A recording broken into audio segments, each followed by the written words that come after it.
तो last video में हम लोग प्रिजम्पशन एज टू डॉक्यूमेंट्स का टॉपिक डिस्कस कर रहे थे, जिसमें हम लोग ने सेक्शन 78 से 93 तक के सेक्शंस को कवर करना था। तो उस सेक्शंस में हम लोग ने सेक्शन 78 से 85 तक के टॉपिक्स को कवर कर लिया था। अब बचे हुए 86 से 93 वाले सेक्शंस को भी हम आज इस वीडियो में कवर कर लेंगे। यानी कि हम लोग ने 8 सेक्शंस पहले पढ़े हैं और 8 रिमेनिंग सेक्शंस अब इस वीडियो में हम लोग कवर करेंगे।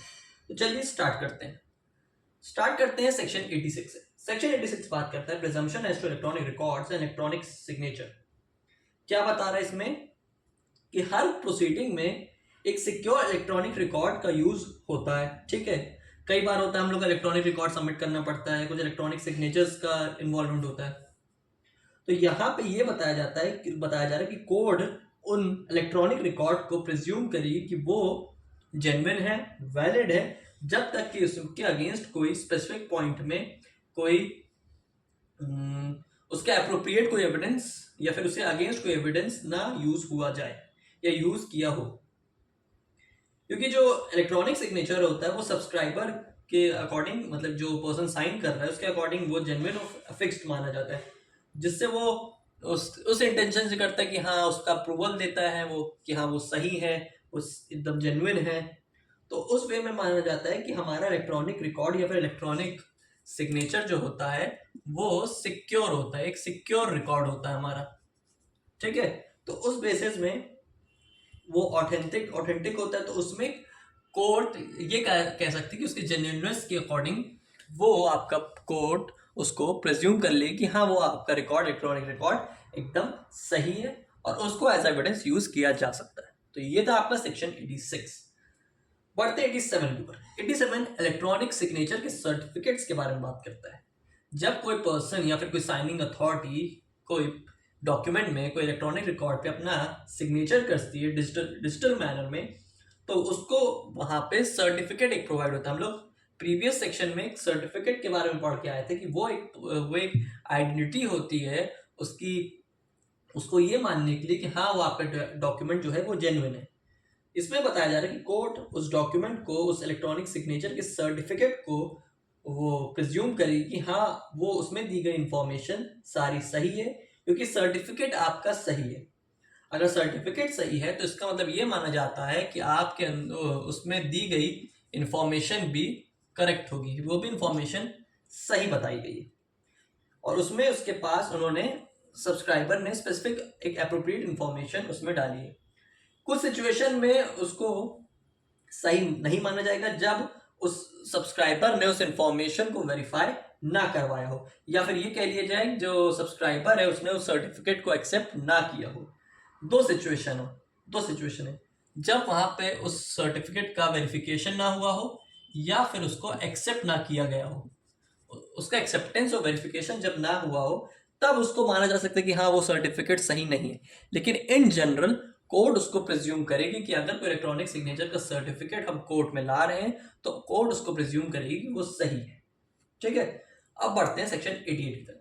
सेक्शन 88 बात करता है presumption as to certified copies of foreign judicial records.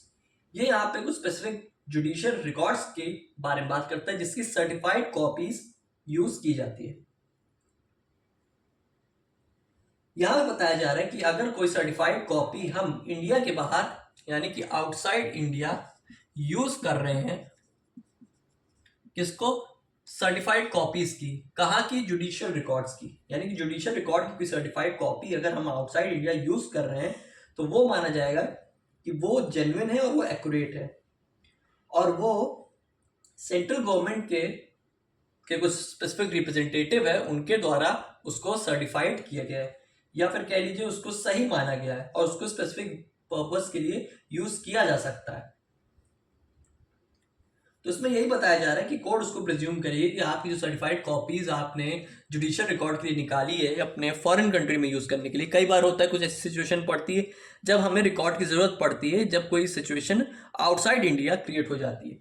तो उस सिचुएशन में अगर आपका डॉक्यूमेंट सही माना गया है, जेन्युइन है, एक्यूरेट है, तो कोर्ट उसको सही मान के यूज कर सकती है कि हाँ वो ठीक है, उसको कोर्ट प्रिज्यूम कर लेगी, यानी कि कोर्ट उसको एक्सेप्ट कर लेगी। और वो पर्सन जो लीगल रिप्रेजेंटेटिव होता है सेंट्रल गवर्नमेंट का, उस ऑफिसर को हम पॉलिटिकल एजेंट बुलाते हैं। वो पर्सन हमारा पॉलिटिकल एजेंट कहलाया जाता है, यानी कि वो ऑफिसर जो टेरिटरी के बाहर जाके उस डॉक्यूमेंट को रिप्रेजेंट करता है, या फिर उसको जो सेंट्रल गवर्नमेंट का रिप्रेजेंटेटिव एक तरीके से कहलाया जाता है, उसको एक तरीके से पॉलिटिकल एजेंट के नाम से जाना जाता है। तो ये इसमें बताया गया सेक्शन 88 में, और साथ में ये बताया गया है कि आपकी certified copies outside India genuine, और अगर जेन्युइन है, एक्यूरेट है, तो कोर्ट उसको प्रिज्यूम कर लेगी। फिर देखते हैं सेक्शन 89 को। वो बात करता है बुक्स, मैप्स और चार्ट्स की। इसमें वही बात बताई जा रही है कि अगर कोई चीज, कोई इंफॉर्मेशन बुक में पब्लिश की गई है, कोई पब्लिक या फिर जनरल इंटरेस्ट के लिए, या फिर कह लीजिए कोई मैप या फिर कोई चार्ट में कहीं स्टेटमेंट्स की बात की गई है, रेलेवेंट फैक्ट्स के बारे में कुछ बात की गई है, या फिर कुछ इंस्पेक्शन के लिए प्रोड्यूस किया गया है, किसी पर्सन द्वारा लिखा गया है या पब्लिश किया गया है सेम जगह या फिर सेम प्लेस में, तो वो लिखी गई, बोली या पब्लिश की गई बातें सही सही मानी जाएगी। यानी कि कोई यहाँ पे चीज़ें पब्लिश की गई हैं या लिखी गई हैं, पब्लिश्ड, रिटन, किस पर्पस के लिए, कोई स्पेसिफिक इंस्पेक्शन करना है मान लीजिए, कोई भी ज़रूरत पड़ सकती है, ठीक है। तो कोई स्पेसिफिक स्टेटमेंट या फिर कोई स्पेसिफिक इंफॉर्मेशन किसी पर्सन द्वारा बुक में, मैप्स में या फिर चार्ट पेपर्स में या कोई भी स्पेसिफिक डॉक्यूमेंट में, इन तीनों में मतलब यूज़ की गई है या फिर प्रेजेंट की गई है, तो उसको कोर्ट प्रिज्यूम करेगी वो सही। अब देखिए कई बार चीज़ें होती हैं हमें कहीं से नहीं मिलती, तो हमारा सोर्स ऑफ नॉलेज हमारी किताबें ही होती, या फिर मैप्स कह लीजिए, जिससे हमें स्पेसिफिक चीज़ों के बारे में एकदम एक्यूरेट और जेन्युइन जानकारी मिल जाती है, और बहुत ही ईजी मैनर में हमें वो चीज़ मिल जाती है। कई बार हम देखते हैं कि हमें जो इन्फॉर्मेशन हमें जल्दी नहीं मिलती है, तो उसका एक हम सोर्स तैयार कर लेते हैं, या फिर हम उसका कोई रेफरेंस देखते हैं, तो वो रेफरेंस को यहाँ पे कोर्ट बताया जा रहा है कि कोर्ट बता रही है कि हम उसको प्रिज्यूम कर लेंगे अगर वो एकदम अप्रोप्रिएट मैनर में दी गई है, ठीक है। अब देखते हैं सेक्शन 90 को। सेक्शन 90 बात करता है इलेक्ट्रॉनिक मैसेजेस के बारे में। ये बताया गया है इसमें कि अगर कोई मैसेजेस इलेक्ट्रॉनिक फॉर्म में फॉरवर्ड किया है ऑरिजिनेटर के थ्रू, कोई इलेक्ट्रॉनिक मेल सर्वर में किसी एड्रेसी को, यानी कि जो ऑरिजिनेटर है, ठीक है, उसने इलेक्ट्रॉनिक मेल के थ्रू एड्रेसी को कोई इंफॉर्मेशन सेंड की है, कोई स्पेसिफिक जानकारी उसको भेजी गई है उस सामने पर्सन को, तो कोर्ट मानेगी कि वो जो इंफॉर्मेशन भेजी गई है वो सही है। लेकिन इसमें ये बताया गया कि कोर्ट उस चीज़ को प्रिज्यूम नहीं करेगी, यानी कि उस पर्सन की बात को प्रिजम्पशन में नहीं लेगी जिसने वो मैसेज भेजा है, यानी कि वो यानी कि जिसने वो मैसेज आगे फॉरवर्ड किया है, वो वहां पे उसको, या फिर यानी जिसके द्वारा मैसेज आपको भेजा जा रहा है, यानी कि ऑरिजिनेटर, उसका प्रिजम्पशन कोर्ट जहां तक नहीं लेगी। इसमें यही लास्ट टाइम था, the court shall not take any presumption as to the person by whom such message was sent. जिसके द्वारा ये मैसेज भेजा गया है उनकी कही गई बात का कोर्ट प्रिजम्पशन नहीं लेगी, लेकिन कोर्ट उसको प्रिज्यूम मिलेगी जो इलेक्ट्रॉनिक मेल सर्वर के थ्रू एड्रेसी के पास आया है, उस स्पेसिफिक पर्टिकुलर पार्ट को वो एज अ प्रिजम्पशन कोर्ट ले लेगी। तो ये था आपका सेक्शन 90 इलेक्ट्रॉनिक मैसेजेस। अब सेक्शन 91,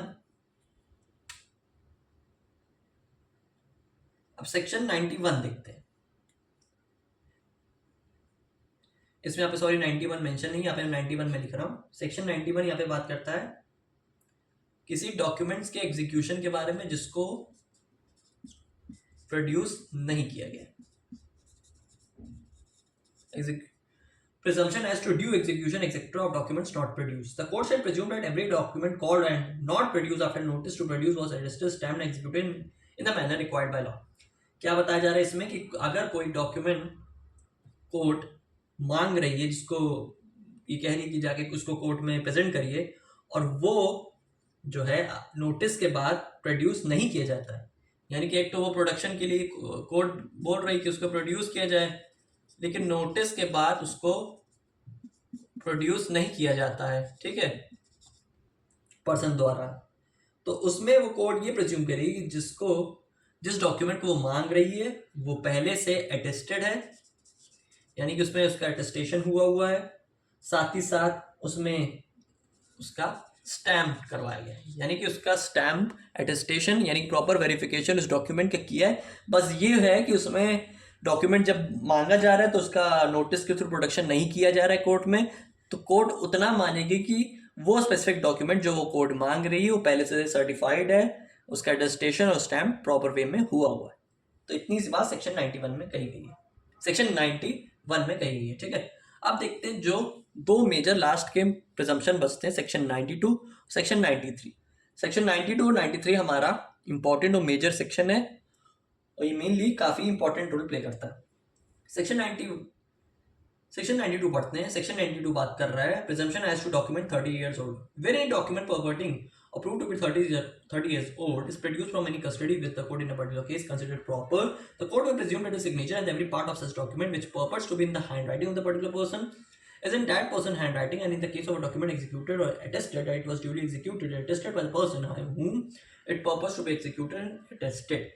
इसमें सिंपल सी बात की जा रही है कि कोई भी हमारा डॉक्यूमेंट है, कोई भी हमारा ऐसा कागज जो 30 साल पुराना है, ठीक है, ये आपको ये अच्छे से दिमाग में याद रखना है कि जो कोई भी डॉक्यूमेंट, स्पेसिफिक डॉक्यूमेंट जो किसी पर्टिकुलर केस में यूज हुआ जा रहा है, जिसकी कस्टडी किसी स्पेसिफिक पर्सन के पास है, जिसकी कस्टडी स्पेसिफिक पर्सन के पास है और वो 30 साल पुराना कागज है, तो कोर्ट उसको जेन्युइन मान लेगी, वो उसको मानेगी कि हाँ वो सही है।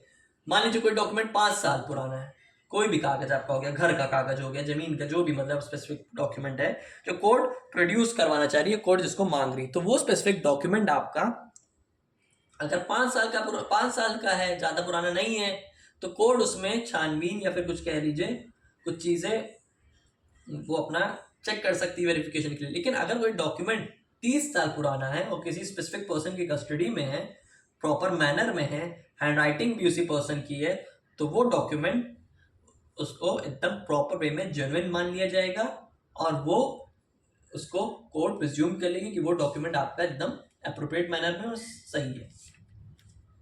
ठीक है, सेक्शन 92 का एक एक्सप्लेनेशन भी बता रहा है कि ये सेक्शन 80 पे भी अप्लाई करेगा। 92 वाला जो सेक्शन है 30 इयर्स वाला ओल्ड डॉक्यूमेंट, ये सेक्शन 80 आपका न्यूज़पेपर और डॉक्यूमेंट्स में भी अप्लाई किया गया, यानी कि कोई फॉर्मल डॉक्यूमेंट है या फिर कोई अखबार है जो 30 साल पुरानी है, वो भी आपकी जेन्युइन और एक्यूरेट कहलाएगी। वही बात सेम इसमें सेक्शन 92 में बताएगी।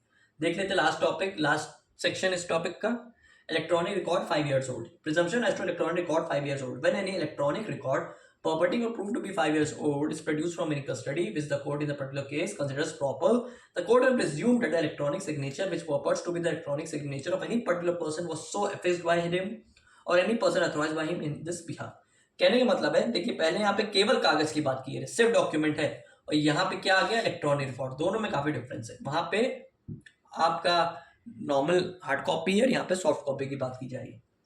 तो क्या बताया जा रहा है इसमें कि कोई भी ऐसा रिकॉर्ड है जो 5 साल पुराना है और वो किसी अप्रोप्रिएट पर्सन के पास है, अच्छी प्रॉपर वे में रखा गया है, कस्टडी में है, ठीक है, उसमें इलेक्ट्रॉनिक सिग्नेचर हुआ है, उस इलेक्ट्रॉनिक रिकॉर्ड में इलेक्ट्रॉनिक सिग्नेचर होना मैंडेटरी है। अगर प्रॉपर साइन ही नहीं होगा तो कैसे उसकी जेन्युइननेस को प्रूव हम कर पाएंगे। ठीक है, तो वो डॉक्यूमेंट प्रॉपर मैनर में है, प्रॉपर कस्टडी में है, सही पर्सन के हाथों में है, और कोर्ट अगर उसको प्रोड्यूस करती है तो वो आपका इलेक्ट्रॉनिक रिकॉर्ड कोर्ट प्रिज्यूम कर लेगी कि हाँ वो आपका डॉक्यूमेंट सही है, एकदम एक्यूरेट है।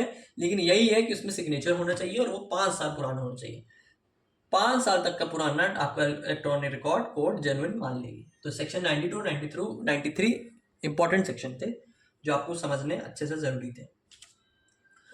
और सेक्शन 93 का एक्सप्लेनेशन 81 में बताया गया है कि ये सेक्शन 93 वाला जो है ये 81 के सेक्शन में भी अप्लाई करेगा, यानी कि इलेक्ट्रॉनिक और डिजिटल रिकॉर्ड के बाद जो 81 में हम लोग पढ़ के आए हैं वही इलेक्ट्रॉनिक और डिजिटल रिकॉर्ड हमारा सेक्शन 93 पे भी अप्लाई करेगा, यानी कि 5 साल वाला इलेक्ट्रॉनिक रिकॉर्ड हमारा सेक्शन 81 को भी कवर करेगा। तो ये था आपका कंसेप्ट 86 से 93 तक का। आई होप आपको अच्छे से समझ आ गया हो।